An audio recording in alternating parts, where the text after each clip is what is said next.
Hello నమస్తే. నేను శ్రీనివాసరావు వాసంశెట్టి. నాది కాకినాడ. నేను యూజ్డ్ కార్ బిజినెస్ చేస్తానండి ఢిల్లీలో. నేను బీకామ్ కంప్యూటర్స్ చేశాను. My father is a mechanic. నేను మా ఫాదర్ వర్క్షాప్లో 10th క్లాస్ ఇంటర్మీడియట్ డిగ్రీ హాలిడేస్లో నేను వర్క్షాప్లో వర్క్ చేయడం జరిగింది. అదేవిధంగా నేను హైదరాబాద్లో మారుతిలో 15 సంవత్సరాలు వర్క్ చేయడం జరిగింది. నాకు ఆటోమొబైల్ ఫీల్డ్లో ఇటు ఎడ్యుకేషన్ బ్యాక్గ్రౌండ్, ఇటు రియల్ టైమ్ ఎక్స్పీరియన్స్ కూడా ఉంది. నేను నా యూట్యూబ్ ఛానల్ వచ్చేసరికి తిరుమల తిరుపతి మోటార్స్ కాకినాడ అండి. ఆ యూట్యూబ్ ఛానల్లో ఓన్లీ క్వాలిటీ వెహికల్స్ మాత్రమే పెడతాను. రస్టింగ్ కానీ యాక్సిడెంట్ వెహికల్స్ మాత్రం ఎట్టి పరిస్థితుల్లోనూ పెడతాం జరగదండి. కస్టమర్కి కూడా నేను క్వాలిటీ వెహికల్ ఇవ్వడానికే ప్రయత్నిస్తాను. నాకున్న ఎక్స్పీరియన్స్లో నా దయించి తిరుమల తిరుపతి మోటార్స్ కాకినాడ నా యూట్యూబ్ ఛానల్ షేర్ చేయండి, లైక్ చేయండి, సబ్స్క్రైబ్ చేయండి. అదేవిధంగా నేను ఈ వెహికల్స్ యూట్యూబ్లో పెడతంతో పాటుగా నేను వెహికల్కి సంబంధించిన డీటెయిల్స్, వెహికల్కి సంబంధించిన కొన్ని టిప్స్ ఇవ్వటం జరుగుతుంది. డాక్టర్ కార్ అనే ఎపిసోడ్ 2 డేస్కి ఒకసారి నేను చేయటం జరుగుతుందండి. ఈ ఎపిసోడ్లో నేను వెహికల్కి సంబంధించి వెహికల్ మెయింటెనెన్స్ అవ్వచ్చు, vehicle how to find out the vehicle accident, general accidents, how to find out general accidents, how to verify the documents and how to verify the documents and know about the tyres, type of tyres, know about the type of tyres and some episode నేను చేయటం జరుగుతుందండి doctor car ఎపిసోడ్లో. ఈ episode ఇప్పుడు episode వచ్చేసరికి how to find out the general accidents. ఎవరన్నా vehicle కొనుక్కున్నప్పుడు చిన్న మెలకువ ద్వారా బండి యాక్సిడెంట్ అయిందా లేదా ఏ విధంగా ఫైండ్ అవుట్ చేయాలో నేను ఈ ఎపిసోడ్లో చెప్పడం జరిగింది. ఈ ఎపిసోడ్ చెప్పే ముందు నాది ఒక చిన్న విన్నపం అండి. కార్ అనేది మన ఇంటితో సమానం. A car just like a home. Then coming to the episode అండి. చాలామంది చూస్తూనే ఉన్నాను. అలాగే చాలామంది కొంతమంది నా సబ్స్క్రైబర్స్ కానీ కొంతమంది కానీ నాకు చెప్తున్నారు, ఢిల్లీలో వెహికల్ కొన్నాం సార్, వెహికల్ కొనిన తర్వాత మేము మోసపోయి అక్కడికి వచ్చిన తర్వాత వెహికల్ రస్టింగ్ వచ్చేసింది, యాక్సిడెంట్ అయింది, మేనేజ్ చేశారు. లేకపోతే ఇక్కడికి వచ్చిన తర్వాత మళ్ళీ మేము ఒక 20, 30, 40 వేల రూపాయలు ఆ వెహికల్కి మేము ఖర్చు పెట్టవలసి వచ్చింది, అయినా సరిగ్గా వెహికల్ లేదు అని చెప్పడం చాలామంది నేను వింటున్నాను. అదేవిధంగా నా సబ్స్క్రైబర్స్ కూడా చాలామంది చెప్తున్నారండి. వెహికల్ ఎప్పుడూ కూడా అది మోసపోయామంటున్నారు. మోసపోవటం కాదండి. ప్రతి చోట మనకి మంచి చెడు అనేది ఇప్పుడు not only India, all over ఇండియాలో మీరు ముంబై మార్కెట్ తీసుకోవచ్చు, వెస్ట్ బెంగాల్ తీసుకోవచ్చు, ఒరిస్సా తీసుకోవచ్చు, తెలంగాణ, ఆంధ్ర, ఏ మార్కెట్ తీసుకున్నా మంచి చెడు అనేది 100% అన్ని చోట్ల ఉంటాయండి.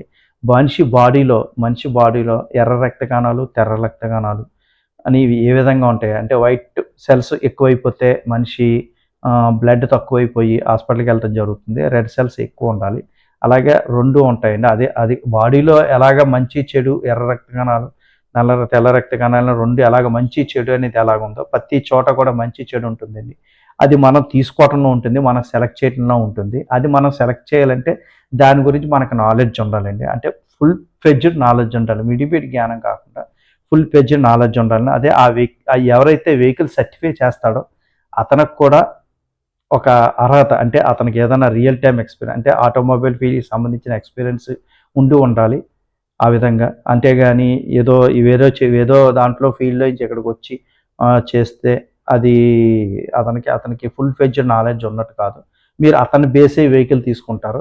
అందువలన ఎప్పుడైనా సరే నేను ఎగ్జాంపుల్ ఒకటి చెప్తున్నాను ఏంటంటే, మన పిల్లవాడిని స్కూల్లో జాయిన్ చేయాలన్నా, కాలేజీ జాయిన్ చేయాలన్నా సరే, మనం ఆ కాలేజీలు అంటే మన ఊర్లో కానీ బయట దాంట్లో కానీ కాలేజీలు కానీ ఆ స్కూల్స్ కానీ ఏది బెస్ట్ అనేది మనం ఎంక్వైరీ చేస్తాం.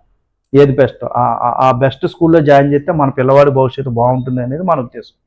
అదేవిధంగా ఎవరికైనా ఆపరేషన్ చేయించాలంటే మనం ఏ హాస్పిటల్ అయితే బెస్ట్, ఆ హాస్పిటల్లో ఎండి ఉన్నాడా, సర్జన్ ఉన్నాడా, ఎంబీబీఎస్ చేశారా, ఆ హాస్పిటల్ ఏంటి అనేది మనం ఎంక్వైరీ చేస్తాం. అదేవిధంగా కారు అనేది మన ఇంటితో సమానం అండి. A car just like a home. మన ఇంటి ఫ్యామిలీ మెంబర్స్ అందరూ ఆ కారులో ట్రావెల్ చేస్తారు. అంటే కదిలే ఇల్లు, అంటే మూవింగ్ హోమ్.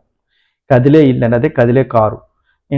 అందులో మన ఫ్యామిలీ ట్రావెల్ చేస్తాం. అటువంటిది మన ఫ్యామిలీ మొత్తం ట్రావెల్ చేసే వెహికల్ దారి మధ్యలో ఆగిపోతే అంటే మన నడి రోడ్లో నిలబడుతుంది. నడి రోడ్లో నిలబెట్టేదాన్ని మన కార్ని ఎంత జాగ్రత్తగా సెలెక్ట్ చేయాలి, అలాగే ఆ కార్ని సర్టిఫై చేసే ఆయనకి ఎంత జాగ్రత్తగా ఉండాలి, అతను ఏం చేశాడు, డిప్లొమా మెకానికల్ చేశాడా, ఐటీఐ మెకానికల్ చేశాడా, బీటెక్ అతనికి ఆ ఎక్స్పీరియన్స్ ఉందా లేదా అనేది మనం ముందు చెక్ చేసుకోవాలి. అతనికి ఆ ఎక్స్పీరియన్స్ ఉంటేనే మనకి మంచి వెహికల్స్ ఇస్తాడు. ఆ వెహికల్ ఎక్కడ ఆగిపోకుండా ఉంటుంది. దాని ద్వారా మనం సురక్షితంగా ఉండాలి. ఆ వెహికల్ ఏమైనా డిస్టర్బెన్స్ అయ్యి ఏదైనా తగిలినా, ఏమైనా యాక్సిడెంట్ అయినా సరే మొత్తం మన ఫ్యామిలీ అందులో ట్రావెల్ చేస్తుందండి. కొలాప్స్ అయిపోతుంది. అందుకని వెహికల్ మనం చూసుకునేటప్పుడు వెహికల్ సర్టిఫై చేసే ఆయన్ని కూడా అర్హత అతనికి ఏముంది అనేది ఒకసారి ఇంజిన్ స్టార్ట్ చేస్తే ఆ ఇంజిన్ ఇళయరాజా మ్యూజిక్ వస్తుందా, దేవిశ్రీ ప్రసాద్ మ్యూజిక్ వస్తుందా అనేది కూడా తెలుసుకోవాలండి. తెలుసుకుని అప్పుడు ఆ వెహికల్ జోలికి మనం వెళ్ళాలి. అంతేగాని మోసపోయామని ఒకళ్ళ మీద నిందనేయటం కాదండి. మనం ఆ వెహికల్ సెలెక్ట్ చేసే వ్యక్తి కరెక్ట్ వ్యక్తే కాదా, అతను కరెక్ట్ డాక్టరే కాదా, అంటే ఆ వెహికల్కి కరెక్ట్ డాక్టరే కాదా అనేది మనం చూసుకోవాలని. ఏ విధంగా మన పిల్లవాడికి మన ఫ్యామిలీ మెంబర్ కానీ ఆపరేషన్ చేస్తున్నప్పుడు ఏ విధంగా మనం చేసుకుంటున్నామో అదే విధంగా ఈ వ్యక్తి ఆ వెహికల్ని సర్టిఫై చేయగలడా లేదు. ఎందుకంటే మనకు అంత నాలెడ్జ్ ఉండదు, ఆ వ్యక్తే దాన్ని సర్టిఫై చేస్తాడు. అందువల్ల ఆ వ్యక్తి గురించి మనం ఆలోచించాలి. ఆలోచించి ఆ వ్యక్తి కరెక్ట్గా మన కరెక్ట్ వెహికల్ ఇప్పించగలడా, నమ్మకం ఉందా అనే దాని మీద వెళ్ళాలండి. అదే అది నేను చెప్పేది. ఇప్పుడు ఇప్పుడు ఈరోజు నేను చేయబోయే episode how to maintain the vehicle ఈరోజు ఎపిసోడ్ అండి. అసలు మెయింటెనెన్స్ అంటే ఏంటండి? చాలామంది అంటారు హౌ టు మెయింటైన్. నేను time to time oil change చేస్తానండి, time to time engine oil filter change చేస్తానండి అన్నీ చెప్తూ ఉంటారు. వెహికల్ మెయింటెనెన్స్ అంటే time to time oil change చేయటం కాదు సార్. ఆయిల్ చేంజ్ చేయడంతో పాటుగా వెహికల్ కూడా మీరు ఉంచవలసిన కండిషన్లో మీరు ఉంచుకోవాలి.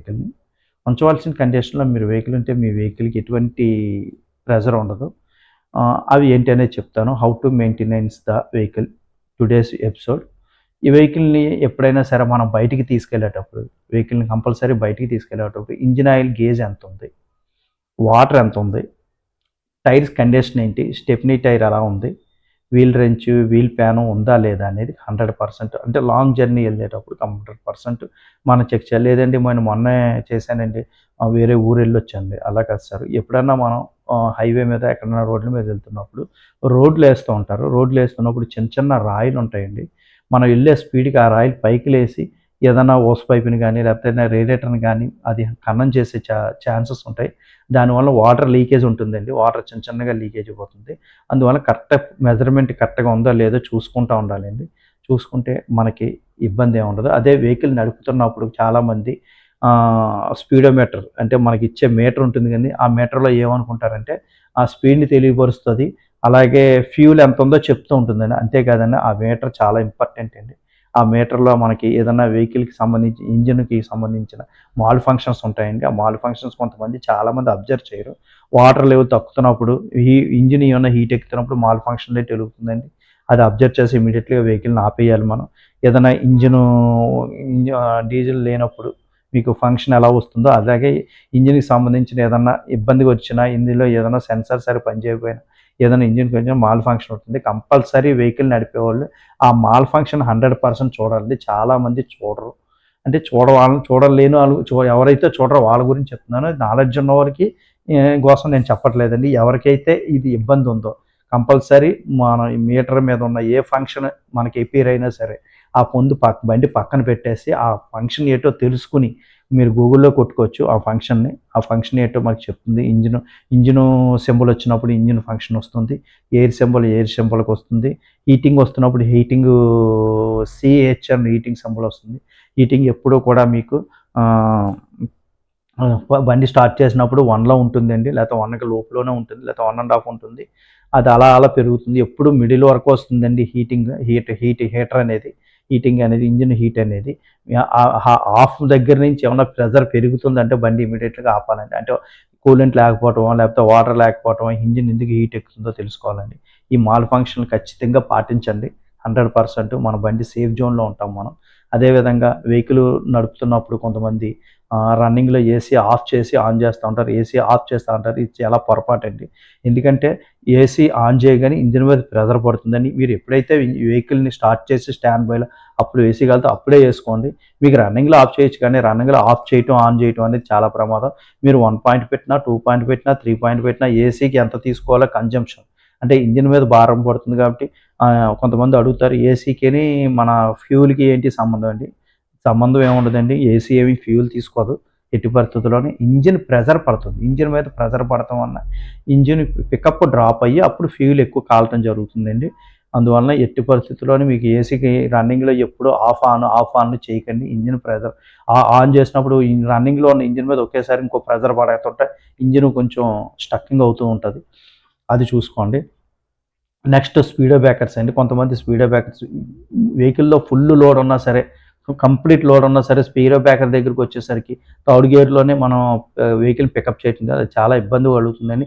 ఇంజిన్ మీద ప్రెషర్ పడుతుంది. లోపల బోర్ అరిగిపోతుందండి. కంపల్సరీ మీరు స్లోలో ఉన్నప్పుడు ఇంజిన్‌లో బా వెహికల్‌లో ఫుల్ లోడ్ ఉన్నప్పుడు ఫస్ట్ గేర్‌లో నుంచి మీరు స్పీడో బ్రేకర్‌ని జంప్ చేయించండి. లేదంటే ఒక మినిమమ్ స్పీడ్‌లో ఉన్నప్పుడు సెకండ్ గేర్‌లో నుంచి అన్నా మీరు స్పీడో బ్రేకర్‌ని చేయండి గానీ థర్డ్ గేర్‌లో మీరు ఎట్టి పరిస్థితుల్లో చేయకండి. ఎందుకంటే ఇంజిన్ ప్రెషర్ పోతుందండి. అలాగే హీల్స్ దగ్గరికెళ్ళేసప్పుడు ఏమైనా కొండ మీదకెళ్ళినప్పుడు ఇది కిందకి దిగేటప్పుడు ఫ్యూల్ మిగులుతుంది కదా అని న్యూట్రల్‌లో దిగుతారండి. ఇది చాలా ప్రమాదకరం అండి. ఎందుకంటే ఎప్పుడు కూడా ఇంజిన్‌ని కంట్రోల్ చేసేది, వెహికల్ కంట్రోల్ చేసేది ఎప్పుడు బ్రేక్ మాత్రం కాదండి. ఓన్లీ బ్రేక్ వల్లనే ఎప్పుడు కూడా వెహికల్ కంట్రోల్ అవ్వదండి. ఎట్టి పరిస్థితుల్లోని మనకు కంట్రోల్ అయ్యేది క్లచ్ మీద ఎక్కువగా మనకి ఇంజిన్ కంట్రోల్ చేయగలుగుతాం క్లచ్ మీద. ఆ క్లచ్ ప్లస్ బ్రేక్ రెండిట్లిని మనం ఆపరేట్ చేసే విధానం బట్టి మనకి వెహికల్ కంట్రోల్ అవుతుందండి. దయుంచి అందుకని కంపల్సరీ మీరు హీల్స్ డౌన్ అవుతున్నప్పుడు కూడా వెహికల్ స్టార్ట్ చేసి ఫస్ట్ గేర్, సెకండ్ గేర్‌లో దిగడానికి ప్రయత్నించండి.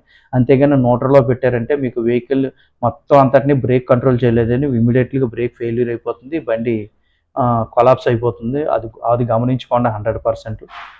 ఓకే. ఇంకోటి engine oil change time to time change చేసుకోండి. అలాగే వీల్ అలైన్‌మెంట్ ఏంటి కంపల్సరీ 5000 కిలోమీటర్స్‌కి 100% వీల్ అలైన్‌మెంట్ చేయించాలండి. అలా వీల్ అలైన్‌మెంట్ చేయించడం వలన వీలు అరుగుదల తగ్గుతుంది. ప్లస్ టైర్స్ ఏదైనా హార్డ్ అయిపోతే మనకి వీల్ అలైన్‌మెంట్ చెప్తాడండి. హార్డ్ అయిపోయింది సార్ టైర్ మార్చుకోవాల్సి వస్తుందని.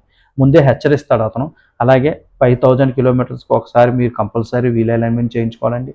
10,000 సింథటిక్ ఆయిల్ అయితే 10,000 కిలోమీటర్స్‌కి కంపల్సరీ ఆయిల్ చేంజింగ్ చేసుకోవాలి. మామూలు ఆయిల్ అయితే 5,000 కిలోమీటర్స్‌కి వీల్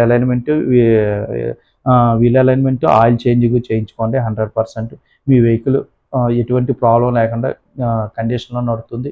ఏసీ గురించి చూడండి. అలాగే స్పీడో బ్రేకర్స్ ఒకటి కంట్రోల్ చేసుకోండి. అలాగే మీరు అప్ అండ్ డౌన్ దిగేటప్పుడు ఇదొకటి కంట్రోల్ చేస్తుంది. ఎప్పుడు కూడా బ్యాటరీ మనం వెహికల్‌ని తీసుకొచ్చి మనం ఆపినప్పుడు లైట్స్ అన్నీ ఆఫ్ చేసి నైట్ టైమ్ కానీ, డే టైమ్ కానీ లైట్స్ అన్నీ ఆఫ్ చేసేసి మనం ఒక 2, 3 సెకండ్‌లో వెహికల్ రేజ్ చేయటం వలన మనకి బ్యాటరీలో స్టోరేజ్ పెట్టుకుంటుందండి. కంపల్సరీ 13.1 ఉంటేనే మనకి సెల్ఫ్ అవుతదండి. మనం నైట్ టైమ్ జర్నీ చేయటం వలన ఇప్పుడు 12V అని ఉంటుంది ఎప్పుడు బ్యాటరీ మీద 12V. అంటే వెహికల్‌కి సంబంధించి పవర్ అంతా 12V నడుస్తుంది. 12V కంపల్సరీ ఈ ఏసీకి గానీ, లైట్స్‌కి గానీ తీసేసుకుంటూ ఉంటదండి. ఎప్పుడైతే మీరు వెహికల్ తీసుకొచ్చి మీరు ఆఫ్ చేస్తారో ఇమ్మీడియేట్‌గా లైట్స్ గానీ, ఏసీ గానీ అన్నీ ఆఫ్ చేసి ఒక్కసారి వెహికల్ మీరు రేజ్ చేసి పెట్టుకుంటే మళ్ళీ 13.1 మళ్ళీ బ్యాటరీలో ఛార్జ్ అవుతది. ఎప్పుడు కూడా 13.1 బ్యాటరీ ఛార్జ్ అవుతది. అందులోంచి 12 అవర్స్ ఎప్పుడు కూడా ఏసీకి గానీ, పవర్‌కి గానీ, లైటింగ్ గానీ తీసేసుకుంటూ ఉంటుందండి. వెహికల్ ఎప్పుడైతే తీసుకొచ్చి పెడతారో ఒక్కసారి రేజ్ చేసుకుంటే 13.1 స్టోరేజ్ అయి ఉంటుంది మనకి బ్యాటరీలో. మార్నింగ్ ఎప్పుడైనా వెహికల్ మనం స్టార్ట్ చేయాలంటే ఇమ్మీడియేట్‌లీగా మనకి స్టార్ట్ అవుతుందండి. అట్లా కాకుండా మీరు ఇమ్మీడియేట్‌లీగా తీసుకొచ్చి వెహికల్ ఆపేయటం వలన దాంట్లో స్టోరేజ్ తగ్గిపోతుంది. స్టోరేజ్ తగ్గిపోయి మార్నింగ్ టైమ్ సెల్ఫ్ ఇబ్బంది అవుతుందండి. ఇది ఖచ్చితంగా పాటించండి. ఈ ఈ ఈ ఇంకా ఏమన్నా డీటెయిల్స్ కావాలంటే నా నెంబర్‌కి కాల్ చేయండి. నా నెంబర్ 9346242721 అండి. 242721 9346242721 అండి. అదేవిధంగా నా యూట్యూబ్ ఛానల్ వచ్చేసరికి తిరుమల తిరుపతి మోటార్స్ కాకినాడ అండి. నా యూట్యూబ్ ఛానల్ షేర్ చేయండి, లైక్ చేయండి, సబ్స్క్రైబ్ చేయండి. ఏదైనా డౌట్స్ ఉంటే నా నెంబర్‌కి కాల్ చేయండి. నా నెంబర్‌కి కాల్ చేయండి. Thank you very much.